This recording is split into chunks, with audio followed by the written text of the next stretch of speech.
So till 2009, there were only 7 IIMs. Now the tally has reached to 13. How much difference it can make in the quality of education? It's a very difficult question, let me admit.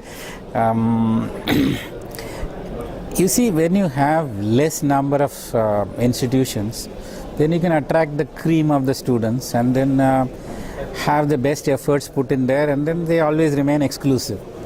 The moment you add lot more institutions, then it's not going to be easy to maintain the same level of quality. You don't have that many teachers available in the country. So same standards are definitely difficult. In fact, when I went for the interview for the IIM director's position, I mentioned this to the expert committee that why do you have to start more IIMs? The existing IIMs can reach out to the entire country, I mean, if you use technology. So then they were saying, jokingly that in that case we won't be able to give you a job. I said, that's not my criteria. So, if I am of some use to the country, I would like to serve. So, there is a certain amount of dilution. So, but again, there is this disruption that is happening. Education itself is undergoing a transformation. So, I think, it's all good. We will improve quality, we'll use technology, we'll come up with newer models. But nobody is clear as to what we are doing. Right now, it's not the best way to deliver education. So how do you analyze the role of National Knowledge Network in India? Oh, that's a brilliant initiative. The government of India had invested huge amount of money building this back-end pipe, especially this network where, for example, which connects all the different institutions. But the problem is that, you have excellent infrastructure, we have sunk so much of money. What is the extent to which it is used? That's a key question. Now, unfortunately, we have not reached the targets at all.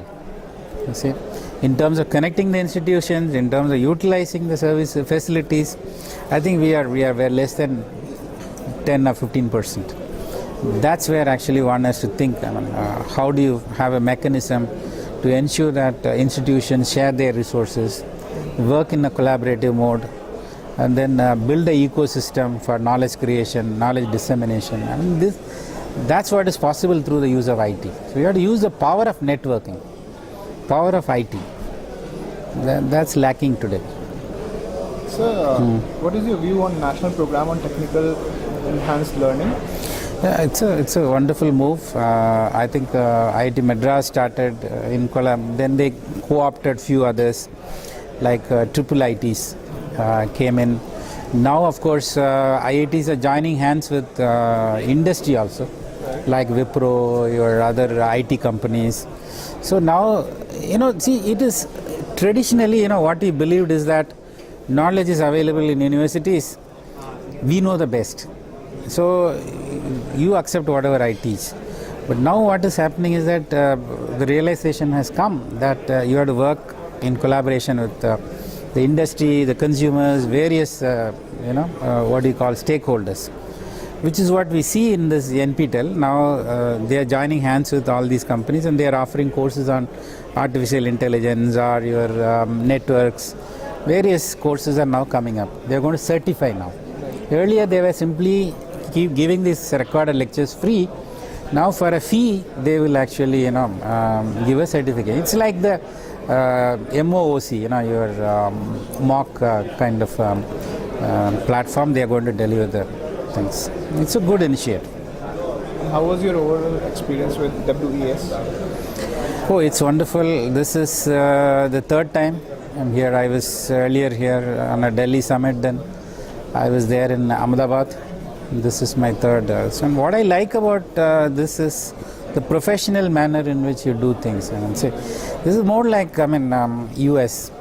So there are no ambiguities. You get communication. You know where to go, what to do. I'm really happy that in India you have a wonderful professional event management that is being carried out here. Thank you so much. Thank you so much. It's a pleasure having you here with us. Thank you. Bye.